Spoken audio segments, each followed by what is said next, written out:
And welcome to the first of what will be a total of 5 YouTube lectures on period 7, 1890 through 1945. Now for me, the overreaching theme of this particular period is one of progressivism, and we're going to talk a lot about that later on. There will be actually a lecture on that. We'll talk about it in class as well, obviously. However, as I've mentioned many times to my students, I'm a chronological thinker, and even though imperialism is what this one is about, and imperialism comes later on, it's 7.3 in the key concepts, but chronologically it should really come first. And because it's really a moment that's kind of a bridge between that industrial Gilded Age world and that of the beginning of the 20th century and the more progressive liberal thinking that's going to come. But there are elements of progressivism even within imperialism. In fact, our focus question for period 7, and this will be the focus question that we will keep throughout this period 7.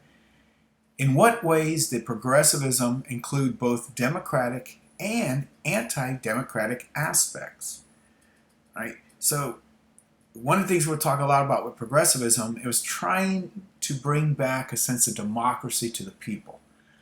But there's going to be some failures to it as well, and there's also going to be some of these anti-democratic aspects that as we go through these lessons, you'll start to hopefully understand and get a little bit more in focus with that.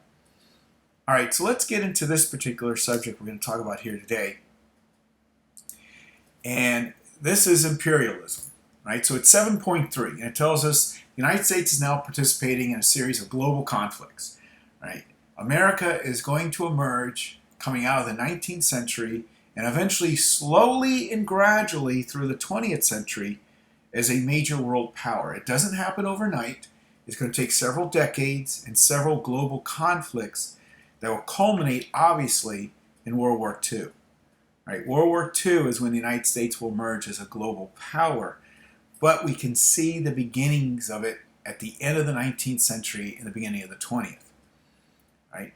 But this will bring about debates. Right? Again, at the same time, progressivism is happening, and people debate, well, what is the nation's proper role in the world? This is supposed to be a republic. We're supposed to be a republic, not an empire. And yet the United States is starting to emerge as a global empire. So we're going to have individuals who are going to believe in imperialism. We're going to talk about each of these concepts, A, B, and C, specifically here in just a moment. I'm just introducing them to you right now. We're going to have the anti-imperialists who are going to come. And it's the Spanish-American War that really sets America up for this role change when it comes to its association with the rest of the world. So let's look specifically at the concept itself. 7.3, Roman numeral 1. So here it tells us in the late 19th and early 20th century, the United States territorial ambitions emerge. Right? They're going to start to acquire in the Western Hemisphere and in the Pacific Ocean. Right? This heightened public debates. Now, people begin to really debate, what are we doing? Are we following the Founding Fathers? Are we really staying a republic like we're supposed to? For instance, we know what George Washington felt about American foreign policy, right? Right. I'll give you a few seconds. You're probably thinking of it. You're probably already looking at the things down here, and you're, oh, okay, Mr. Miller, I see where it's at right there. This is always a good moment. I do have a cool beverage. I have water. By the way, water is a good beverage to have. It keeps you hydrated. So we'll stop for a few moments. Nice. So, oh, you're back. Good. Yes, neutrality, which becomes the basis of what we call isolationism. Washington wanted to stay neutral. If you think of the neutrality acts that were passed in 1793, there was a war going on in Europe that Washington wanted to stay out of. It was the French Revolution that was taking place that eventually began to engulf much of Europe. It led to the rise of Napoleon, and he wanted to stay neutral with that. The United States at the time, no real navy, no real army. We don't have the finances to get involved. Even in his farewell address, Right? He warned of two things. Right? He warns of political parties, which remember he never joined one, but he also warned of entangling. Well, he actually didn't use the expression entangling alliances. That would actually be Jefferson who actually used that. But he talked about America's role should be to stay out of those particular affairs in Europe. Trading agreements are fine. Trading with the world is fine. But getting involved in their political problems, their wars and debates was something that Washington was very strict on staying out of. Now, nearly 25, 20, almost 30 years later, President Monroe, right, now he didn't write the Monroe Doctrine, John Quincy Adams, right, the best Secretary of State we probably ever had, right, John Quincy Adams. Yeah, he began to see, the role of America still not changing. The Monroe Doctrine is not America getting involved in European affairs, as much of it trying to stand up for itself and telling Europe to stay out of our affairs, right? To stay out of the Western Hemisphere, right? So it's not an involvement in European stuff, but it is America's first foray into this idea of, okay, let's have a foreign policy, and our foreign policy is going to be based on isolationism and neutrality. But in order for that to work, Europe's got to stay away. They got to stay out of Latin America, Central America, and North America, right? And for the most part, this becomes the basis of American foreign policy ideology. But now we begin to move away from isolationism as we get towards the end. We've gone through an industrial revolution, right? Steel, oil, right? These massive titans of industry have come. We've fulfilled our manifest destiny, right? California is a state, right?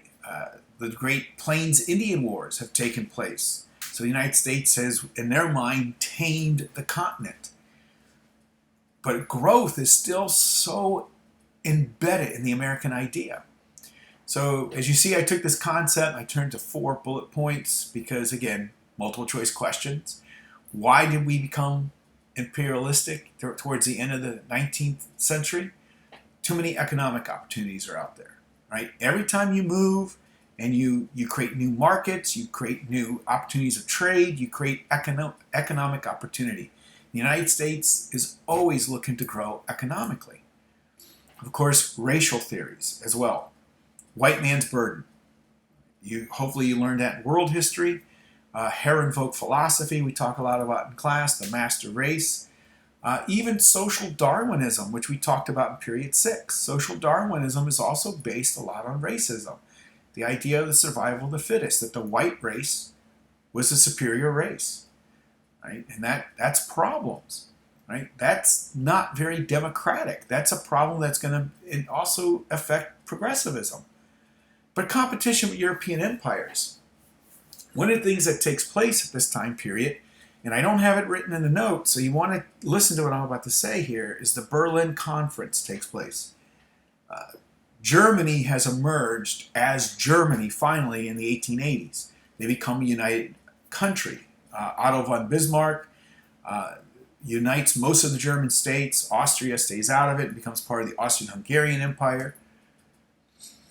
And he sees that Europe is carving up the continent of Africa. Belgium is in Africa. The Portuguese are there. The British are there. The French are there.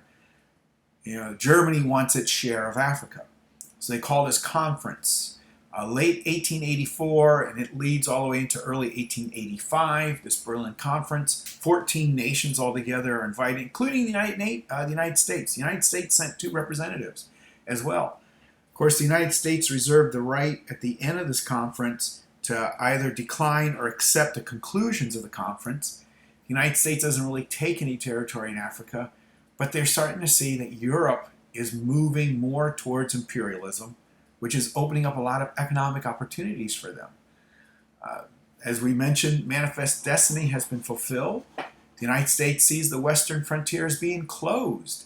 And the concept argue that Americans were destined to expand their culture and institutions. Right? America's been fulfilling manifest destiny for nearly 100 years. And with it being closed, they feel like it's only natural to go further. Hawaii eventually becomes a territory. And and they eventually wind up taking the Hawaiian Islands. They stage a revolution in Hawaii, they take the queen, and they wind up arresting her, and it becomes a whole big brouhaha. President Benjamin Harrison was the president when it happened. Grover Cleveland wins his second election, and he decides to try to do an inquiry into it, but basically is told by industrialists, you need to stay out of it, right? You need to kind of just stay out of it. And Hawaii becomes this territory of the United States. Right along this time, a captain of the United States Navy, Alfred Thayer Mahan, writes a very popular book, The Influence of Sea Power Upon History, 1660 to 1783. He looks at the Empire of Great Britain, and he makes the conclusion that it was its naval power that allowed it to become an empire. And the United States needs to become a global naval power. This became a very popular book. 1890, another book was published at the same time that was also popular, which we already talked about, How the Other Half Lived, Jacob Riss, and that was on immigration. So you can see progressivism and imperialism are happening at the same time. So Americans and their thoughts and their wishes and desires are being divided. Right? On one hand, there are many who are thinking more about the republic and what democracy should mean and helping people, while others are also feeling that way, but they might think the best way to help people, I don't want to say by conquering them, but by going to Hawaii, they felt they would help, right? Kind of hypocritical, right? There's a conflict in that idea, but there are those who are going to think that was helping. Going into the Philippines is going to help them. Right? It's a razor-edged sword when you start talking about that sort of stuff. But these two thoughts are kind of overlapping each other at this time period. As I said, there will be anti-imperialists will come. There's an anti-imperialist league. Mark Twain, the famous writer, is one of their leaders. William Jennings Bryan, who ran for president in 1896, right? He was the Cowardly Lion of the Wizard of Oz. His 16-to-1 mantra, 16 ounces of silver will equal 1 ounce of gold. He will run again in 1900 against William McKinley a second time. He will still stick with this idea of silver and gold, but now he's added anti-imperialism to his thing, that the United States, after the war with Spain, starts to gobble up territory, and he believes this is wrong. The United States should not extend its territory overseas. This is a racial problem. William Jennings Bryan will feel very strongly about this, that we're extending racial theories that are not right, and it's not right to go into other countries and meddle with their affairs. He will lose his election again. When a president is serving at a time of a war, especially a popular war like the Spanish-American one, which was a very short war and a successful war for the United States, you're pretty much guaranteed of a re-election. And whilst there were enough Americans who agreed with William Jennings Bryan, they do re-elect William McKinley. It's that, like I said, the Spanish-American War is what puts us on that path now to start thinking more of a territorial United States, an imperial United States. There are two of these amendments here I'm going to bring out to you guys. Now, these are not amendments to our constitutions. These are amendments to the various war bills that were passed in order to fight Spain. The Teller Amendment came first. Both of these, by the way, deal with Cuba. The Teller Amendment basically is going to say that the United States will not take Cuba as a territory. Right? They're not going to do that. Where the war comes to an end, the Platt Amendment comes along and says, okay, so we're not going to take Cuba as a territory, but we're going to turn it into what's called a protectorate. We're going to protect them. And there's several things that we're not going to let the Cubans do. We're not going to let them go into debt. We're not going to let them have alliances with European powers without our approval. And Cuba's going to have to give us naval bases, which is Guantanamo Bay, which is what we still have Guantanamo Bay, and it comes out of this war. In fact, what I would like you guys to do is to research the Teller and the Platt Amendment on your own and give me a little bit more detail in your notes as to what those two things really are and how they affected Cuba and our idea of imperialism. Theodore Roosevelt becomes famous during this war. Because of he creates this volunteer army, the Rough Riders, almost as large as the United States Army itself. He was too old really to be able to be a volunteer, and because of his eyesight, he wouldn't have qualified anyways. He was the he was Assistant Secretary of the U.S. Navy. He quit that position, and he helped create his own private army. This is Theodore Roosevelt. This is just so Theodore. The Rough Riders. These were cowboys and outlaws and bronco riders and Indians, and there were Mexicans in here, and there were also rich socialites who also joined because Theodore Roosevelt was a rich socialite. It was one of the most ragtag American armies ever, and it made him famous. He gets famous for the charge of San Juan Hill, although he had actually charged up two different hills. But this is going to put Theodore Roosevelt on a path really to the presidentship.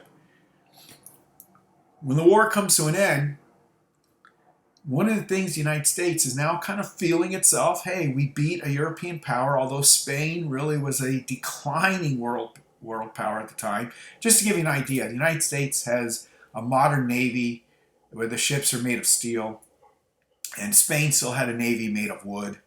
It doesn't seem like a fair fight if you think about it. Well, America starts looking at China as well. You've got Belgium's in China, Britain's in China, Russia's in China, Japan is trying to get into China. And they've carved up China into what's called spheres of influence. Each little part of China is under control of a European power and one little section for Japan. So that means in that little area of China, they can only trade with whatever European power is there. Secretary of State John Hay, under guidance of President William McKinley, he writes an open letter to the world. He calls it the open door policy. China should be free to trade with any country. There should be no spheres of influence.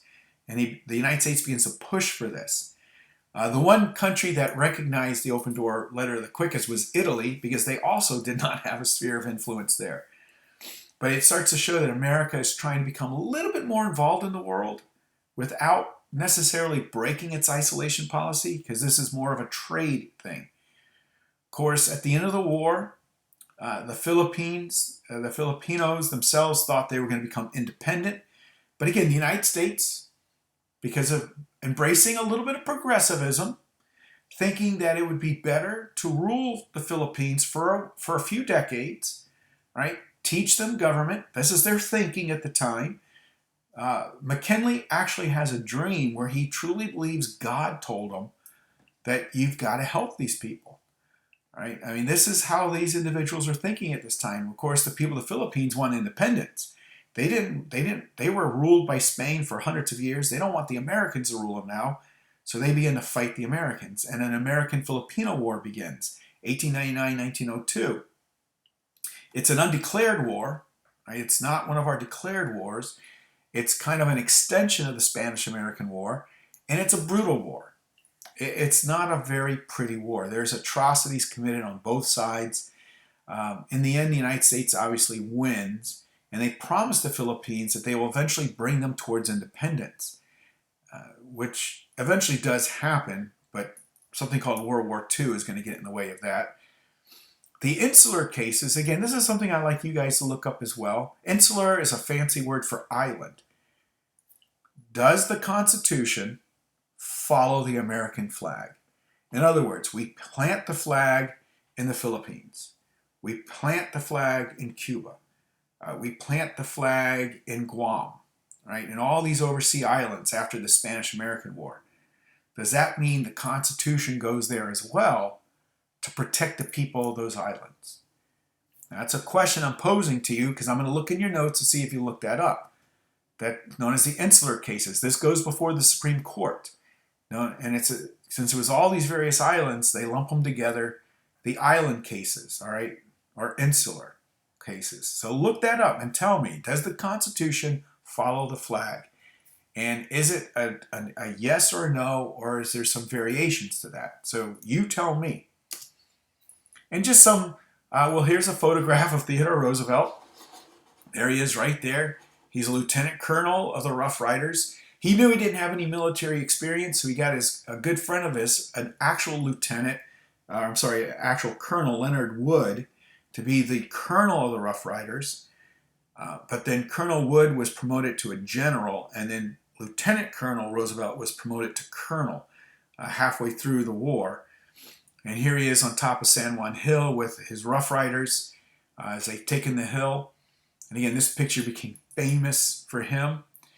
Here's one of these political cartoons of the day. There's Uncle Sam. This is China. All right, that's the open door policy. You know, Great Britain has scissors in its hand. I believe this is probably Belgium over here. You can't see it, but Germany, France, Japan's in the back sharpening up its scissors. They're trying to carve up China into their spheres of influence. And the United States is coming and saying, no, China should be free to trade with everyone. Right? That's the open door policy. A few more of these political cartoons. Here's the Filipino War. There's Uncle Sam. He's got, the woman represents a teacher. All right, you can't read it, but it says teacher on her dress, school teacher. She's got school books. Of course, that's a soldier. And Uncle Sam has given the people of the Philippine Islands a choice. Would you like us to come bring civilization, education, right, and things like that? Or do you want us to bring our soldiers? The choice is yours, right? This can go either way, as either pro-imperialism or anti-imperialism, if you think about it. Of course, there's Uncle Sam up there having a meal, and that's William McKinley, President William McKinley, and he's serving him Cuban steak, Puerto Rican pig, the Filipino floating islands, the Sandwich Islands, and how much of this does he want to eat, right? How much of this does Uncle Sam want to gobble up? And of course, here's also William McKinley sizing up Uncle Sam again to build him a new suit, enlightened foreign policy, rational expansion, right? And it seems, again, these are some kind of anti-imperialist cartoons. Why is the United States coming into this modern progressive world now trying to take over countries? It seemed very anti-American, very anti-democratic. And then the president is assassinated. William McKinley becomes the third president to be assassinated. Abraham Lincoln and James Garfield being the first two. He wins his election of 1900. That summer of 1901, there is a World's Fair in Buffalo, New York. He goes to attend in the American Pavilion, and he's shaking hands with hundreds and hundreds of well-wishers when a radical anarchist, Leon Czolgosz, comes in and shoots him. Right? The world is embracing reform, and some of the more radical left groups want more of either socialism, communism reform, and they see some of the things that the United States is doing as anti all of that. Leon Czolgosz is really kind of a loner. Even the radical left don't even know who he is, and some people speculate that he did this to try to get known, but in any case, he shoots William McKinley, and he didn't die immediately, but he does die several days later. And of course, that made Theodore Roosevelt, who was now the vice president, he went from, he literally goes from the police commissioner of New York City to mayor of New York City to the assistant secretary of the U.S. Navy to lieutenant colonel of the Rough Riders to governor of the state of New York to vice president to president within like 2 years. I mean, it's an amazing climb for Theodore, but he's now president. And that meant this massive change in foreign policy. Theodore, who's also progressive, we're going to talk a lot about his progressive ideas, a lot of his reform that he's going to bring to America, but at the same time, he wants an aggressive American foreign policy. He calls it his big stick policy. This comes from an African proverb, speak softly, but carry a big stick, which basically means try to negotiate with people, try to do things peacefully, but if you can't, you use your military or your big stick to get your point across. We also call this the Roosevelt corollary. Corollary means to add on. So I mentioned earlier in this PowerPoint the Monroe Doctrine. All right, so the Monroe Doctrine is telling Europe, you've got to stay out of Latin American affairs. But Roosevelt's corollary now says, okay, Europe stays out of Latin American affairs, but the United States goes in anytime it wants. Bully! Ow, that hurt. Comedy is pain. Comedy is pain. So you can see again here, here's Roosevelt acting like the police officer of the world and his big stick diplomacy. And yeah, this is going to be a change in American policy, but now presidents that come after him will start to follow suit in how he conducts his agenda when it comes to foreign policy. The Panama Canal, right? The United States wants to have a canal that will help the United States Navy, the Pacific and the Atlantic Oceans. Instead of going all the way around South America, they want a faster route for military purposes. Now, the French were already building this canal for several decades, but they ran out of money. There's actually a treaty with the British that claims that neither Great Britain nor the United States would build a canal in Central America, but Roosevelt, he has ways of getting around everything, and he winds up getting a hold of the rights of this canal. In 1904 is an election year for him. All right, he didn't run an election in 1900. He was the vice president. He wants to win his own election. So this Panama Canal, by showing the American voters that he's going to, build prestige for the United States, and that's him down there operating one of the cranes, right? President Roosevelt is not a guy who sits around idly. He's a go, go, go. It's better to wear out than it is to rust out, is a Theodore Roosevelt mantra. This helped him win in a landslide. Our first modern landslide election is 1904, where Roosevelt easily defeats the Democratic challenger. But again, at the same time, we're going to talk about Roosevelt, progressive reform at home, but a very aggressive foreign policy, coming in conflict with each other. Predecessors, so William Howard Taft comes later. He didn't like the big stick policy. He wanted to replace bullets for dollars, the dollar diplomacy idea, getting American investments to boost our political interests in Latin America and even in Asia. Right? Wall Street will invest in various areas, bring dollar, American dollar, holla, holla, holla all over the place. This will get people to like us. But it's also an aggressive policy. So instead of threatening people with military intervention, your big stick policy like Roosevelt, this threatens people economically. So here we'll come invest in Honduras, we'll invest in Nicaragua, but if you start acting ways we don't like, we'll pull our investments out. So it's still an aggressive foreign policy, but instead of bullets, it's dollars. He runs afoul in Asia, right? You've got some issues that start to happen there. They want to help build a railroad in Manchuria. He attempted to bolster China's ability, obviously, to withstand even Japanese interference that's coming in. Maintaining a balance of power in this region is what he's trying to do. He has a lot of success in the beginning, and the Chinese government even is very appreciative in helping to boost up their railroad industry.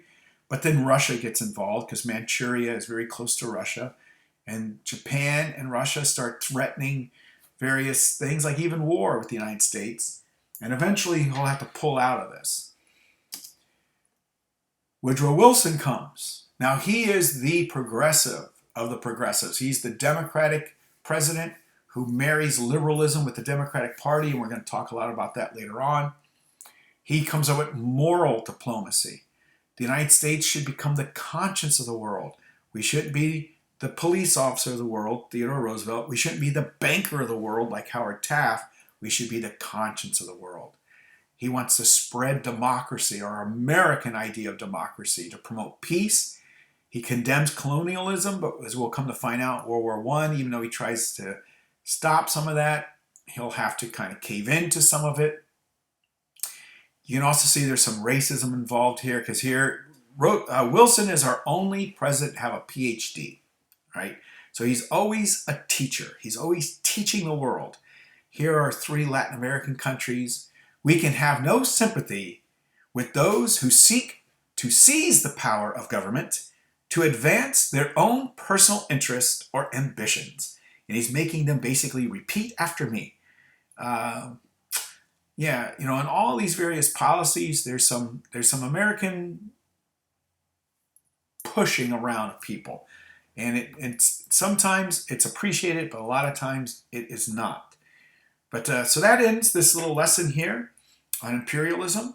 So there will be a form on Edmodo for you in my class to fill out, to take some notes. Remember, there's some specific notes I've asked you to take. So if you haven't watched the whole video, you want to go back and make sure you know what were some things you need to do, plus just the general notes of this video. And that will be your homework assignment and grade.